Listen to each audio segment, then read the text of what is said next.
Okay, we are going to start on Excel Chapter 1, and I did this in class. We started working on it. I didn't record all the downloading and saving because I'm going to assume that everybody's good with that. I will open it up for you because if you take a look, I know some people had questions about why their screen looked a little bit different. My screen, if you notice, doesn't have the File tab here. And that's because I have two versions of Microsoft Excel running on my computer. So what I'm going to have to do, I'm going to close this one. If you don't see the File tab, then you know you're not in the right version, for those of you who've had Office installed on your computer before. So you're going to have to close this, and then I'm going to go to my Start menu, and I'm going to go up to my All Programs, because I don't have Office 2013 on my shortcut menu. I haven't opened it yet. So I'm going to scroll down until I see Microsoft Office 2013, and then I'm going to actually open Excel 2013 first, because if I don't do that, it's going to continue to open up the file in 2007, and my menus and my tabs at the top are going to look different. So now Excel is opening up. It's taking a little while. This computer is very slow. And then once Excel opens up, I'm going to have to go back in and click Open from the File tab.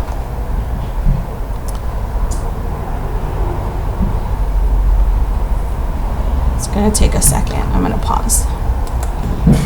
Okay, so now you can see my Excel is opened up. This is what the screen looks like.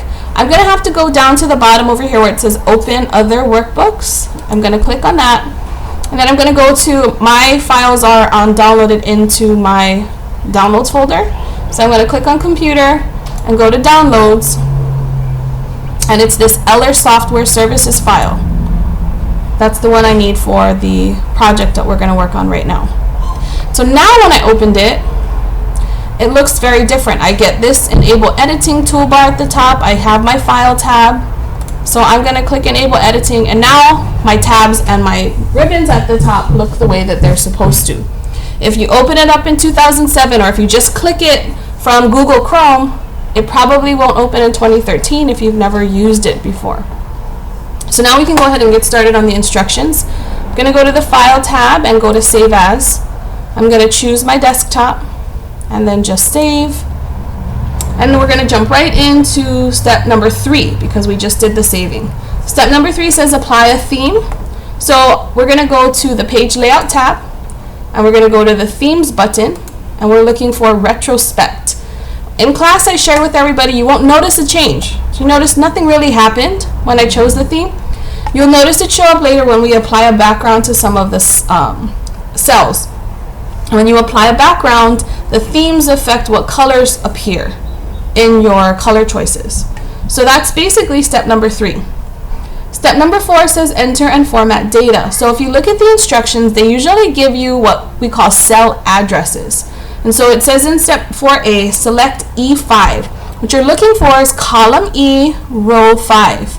So all of the cells, these are these little boxes here, have an address, and the address is the column it's in and the row it's in. So this technical support here would be G10. When you click on it, you're going to notice up here, this box is called the name box. The address of the cell, or the name of the cell, if you want to call it such, is going to show up here. And so it says go to E5, so that's this empty cell right under the state label. And then if you look over here, it says E5. It says to type in MN capitalized and hit enter. B says to select E5, so I'm going to click back on it, and then it says to point to the fill handle. The fill handle is this little square in the bottom corner. So you're going to put your mouse over it, and then it says click and drag it down until you get to E13. And then you let go of the mouse. Basically what I did is I just did a shortcut for copy and paste because all of these cities are in Minnesota, which is all the same state. Okay. Now I'm going to select, it's already selected, or it says, excuse me, select C5. So C5 to C13. In the instructions, they use a colon to represent 2. That means you're going to select a range of cells, a range of boxes. I can click and highlight with my mouse. I can also click up here in the name box, and I can actually type C5 colon C13, and that will select everything for me. So there's two different ways that you can go about doing that. For me, I prefer actually when I have to select a wide range of cells to use the name box, because my mouse, I always have issues with my mouse picking up things I don't want. So moving on to step 4E, it says press Control and 1, so that's the Control key plus the number 1. That's a shortcut to bring up the Format Cells dialog box. The number tab is already selected, so we don't have to really do anything for step 4F. 4G says to select special, 4F does tell us to select special. So we're on the number tab, we have to select special, and then we're going to choose phone number. So that means we don't have to type in, if you look at the format of the sample, we don't have to type in the parentheses, the space, or the dash. We just type in the 10 digits of the phone number, and then Excel will format it for us. So that's some of the different ways to enter information and format it to look a certain way. In step 5, we're going to use a function called AutoSum, and that allows us to add things up. So if you look in column I, it says gross sales. These are all dollar values, and we are going to basically be totaling up those values. So it says in step 5A in A15, so I'm going to click on it, or you can type A15 up here. You're going to type in the word total, and then it says to select column I, or cell I15, so that's column I, row 15. It's underneath all of the numbers in the gross sales column. And we're going to click on the Auto Sum button, which is on the Home tab. So all the way here to the right, it looks like a letter E. It's actually a Greek letter. And we click on it, and it's going to basically detect where numbers are. So it's going to highlight everything above where we want to add. And in the instructions, it tells us we don't want to have this, basically, we don't want this empty box included in our total. Because eventually what will happen is if a number gets put in this empty box, the sum will update and it'll end up adding that number in. And I'm assuming right now we don't want that to happen. So it says to click the reference range. So we're going to click the reference range. This is the formula bar. And the reference range is this I5 to I14, basically the range of cells. So it says we're going to change it to say I13 instead. So we're going to delete the 4 and choose the 3. So now you notice there's only the numbers highlighted, and then this empty space is not included. And we hit enter. So this new number is the total, the sum of all these numbers here. Okay, moving on to step 6. We're going to do what's called merge and center. So these two rows are the titles of our data. So it says in step 6A, select A1 to I1. And again, if I wanted to, I could have typed that up in this name box. And then you're just going to click, it's on the Home tab, there's this button here called merge and center. So you're going to click it once. We're going to do the same thing for the second row, highlight and merge and center. And now we're going to apply some styles. So in this step, you're going to notice if you didn't choose the right theme, your colors might not be right. Okay, so it says select cell A1, and we're going to go to the cell styles, which is this section right here. We have all of these options. We don't see the one we want because it's asking us to find title, and title's not here. So I'm going to click the more button, and we're going to go to where it says title. You just click it. All the styles do is basically add a preset font color, font size, and background color. So depending on which style you choose, that's what your text is going to look like. And if you notice, as I hover my mouse over any of them, you get a preview in your worksheet of what it might look like. Okay. Now it says in cell A2, we're going to do the same thing, but we're looking now for the heading 2 style, which happens to be this one. So we're going to choose that. If we have the wrong theme, you're going to notice that your fonts may look different. Your colors might be different. So the color of the font and then this orange line might not be the one you see. And then it says to select cells A4 to A15. And we're going to do what we call multiple selection. So then we're going to hold down the control key and select B4 to I4. So those are basically all of our labels. And then you can let go of the control key. You don't have to hold it down while you do this. But that holding the control key allows us to select multiple things at the same time. And especially multiple things that are not touching. The next step in step 7 says click the cell styles button, and we are looking for 40% accent 1. So that's this orangish color. We're choosing it. And then we're going to click on, it says in step 7F, I-15, and we're going to apply the total style to that. Okay, so we're pretty much done with step number 7. Step 8, we're going to change the rotation, so rather than the text going across this way, we're going to have it go diagonal. So we're going to select A4 to I4, all the titles of our columns, and then basically we're going to use this button up here. It's on the Home tab. It's in this section called the Alignment Group. It allows us to rotate the text, and we're looking for angle counterclockwise, and that just makes the text go upwards. Now we're going to do some font styles, or they call it attributes in the instructions. So 9A says to select A4 to A15, and we're going to do the same thing we did when we did the backgrounds. We're going to select with the control key, hold the control key down, you're going to go B to I. The first thing we're going to do is we're going to change the font size to 12.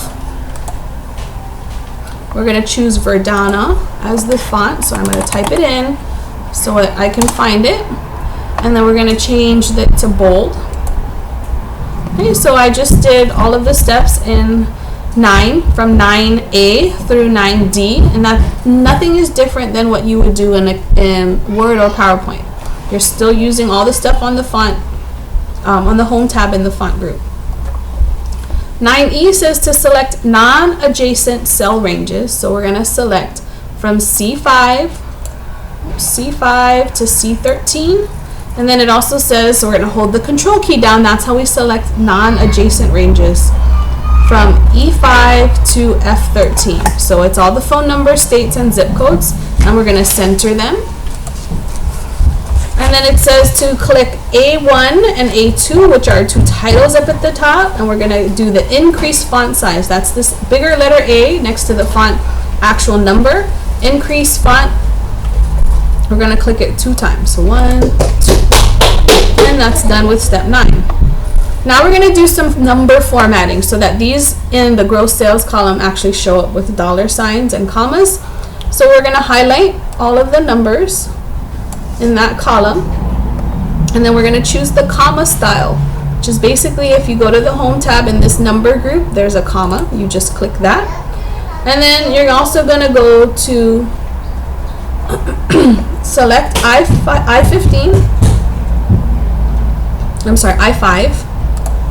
hold the control key down and select I15 so that we're selecting the top number and the bottom number.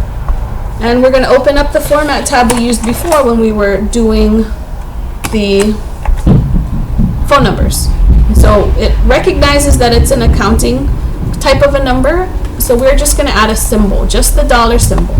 So make sure accounting is highlighted, and then here under symbol you're going to choose the dollar symbol and then click OK.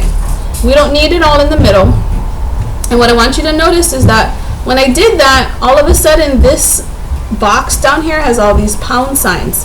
There's nothing wrong with that. We're going to do something in a minute so that disappears. What this means is that the column is too narrow. So if I click with my mouse, I take it up here in between the I and the J, this little line, it turns into a 2-sided arrow. I can click and drag it, and now that doesn't show up anymore. If I click and go this way, it comes up again because there's not enough space for the number. So it's not bad, nothing happened, you didn't do anything wrong, don't panic and stop and start over. We're going to do something later on, it's going to fix that in step number 12. So now we're on to step number 11. We're going to apply the date format we want. So, oops, I want those back.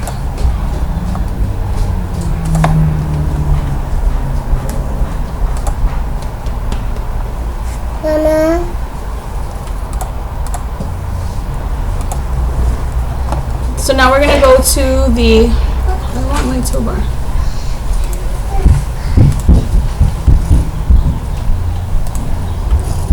I clicked on this by mistake. We want everything.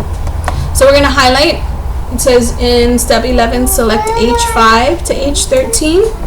And then from this number drop down where right now it just says date, we're going to click and choose the short date. Step number 12 is where we're going to go now because we want to fix that. So it says to select everything from A4 to I-15, so this whole section. And then we're going to go to the format button, which is all the way over here. Click format and we're going to go to auto fit column width. So that's going to automatically fix it now so that this is big enough for that number. So now we're going to save. Control S is the shortcut for save. That's the same shortcut as in any of the other Office programs. Step number 14, we're going to actually edit some of the information. So it says in 14A, double click cell G9. That's this one. Double click and that allows me to start typing in. You notice once I double click, my cursor starts blinking. We're going to delete the word software and press enter. And now in step number 15, we're going to change the width of the column. So we're going to put our mouse over the letter G. This is a shortcut. When you click, it pretty much highlights the entire column if you put your mouse over the letter and click. And so now we're going to go, it says in step 15B, click the format button and go to column width. The other way we can change the width of the column, because you notice we've got quite a bit of space, is we can type in a number.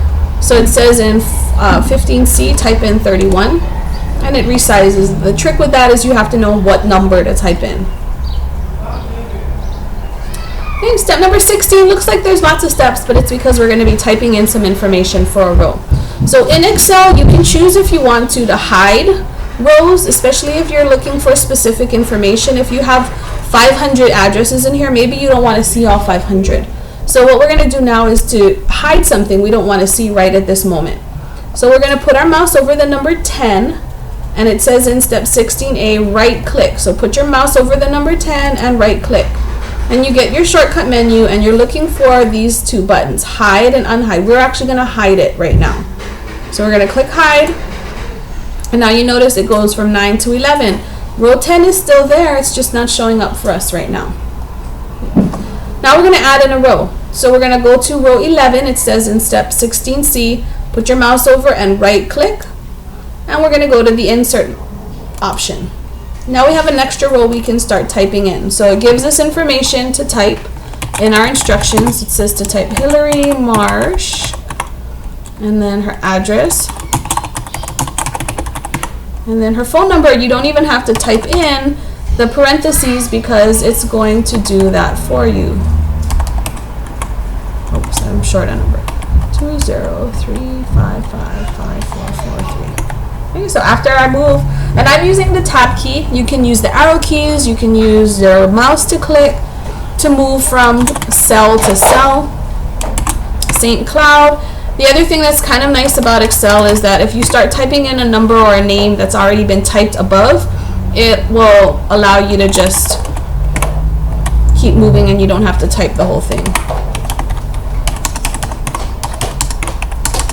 Okay, so those are the new information I'm typing in. And now I'm done.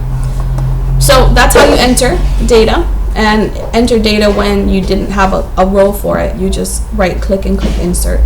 So now we're going to rename this. Every page, I guess you could call it, in an Excel spreadsheet is called a worksheet. And this can be edited to make it more descriptive. So we're going to basically put our mouse over down this bottom part where it says sheet 1. We're going to double click and we're going to type over. We're going to type it and call it MN Clients. And then you can hit enter. And now we're going to change the color of this tab so that it's easier for us to see visually. We're going to right click and go up to where it says tab color. And we are choosing orange, accent 1, darker 50%. It's the very last one in this orange column. So you notice now the color is a little bit different. Now we can save, so Control S allows us to save. We're going to change the border underneath these cells. So we're going to highlight and we're going to press Control 1 and then it takes us to the Format Cells dialog box and we're going to click on Border. We want to choose the 5th line style in the second column. That's this solid one right here. And it says to select the orange accent one darker color. So we're going to go to the color drop down menu, orange accent one. It's the same one we chose for the tab. And then we're going to click only on the one over here. These are the different areas we can click a border. We want only the bottom. So we only want the border on the bottom of those cells. And then click OK. So now the color kind of goes diagonal, and if you click off of it, there's a border. Okay. Step 20, we're going to just change the zoom level. So you're going to go to the View tab. We're going to click Zoom, and we're going to go to 75%. You notice when you do that, because my columns got a little bit smaller, now I got a whole lot of these pound symbols. It's okay. Don't worry about it. We're going to go to the Review tab, check spelling. And we can pretty much ignore all of them because there isn't anything that's not a name that's misspelled.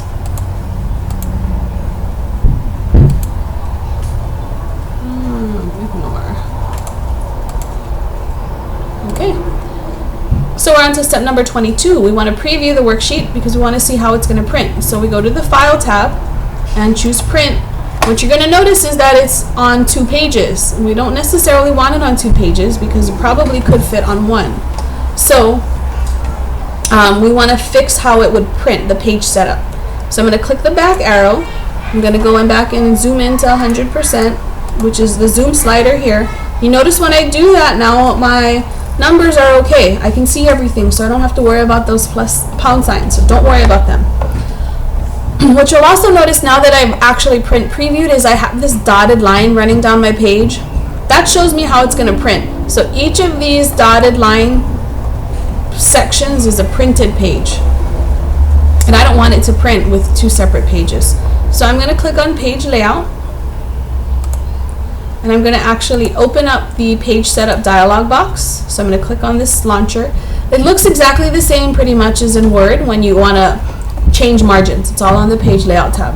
I'm going to change it to Landscape so that my chart prints sideways, and I'm going to click this button here where it says Fit To, so that it will shrink a little bit to fit on one printed page. Then I'm going to click on the Margins tab, and I want to center it on the page horizontally. And I'm going to click on the Header and Footer tab, and on down here where the footer is, I'm going to choose MN Clients.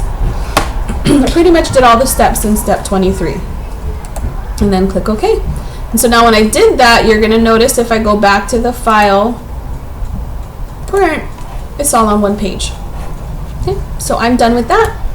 And you can now upload your file and submit for grading.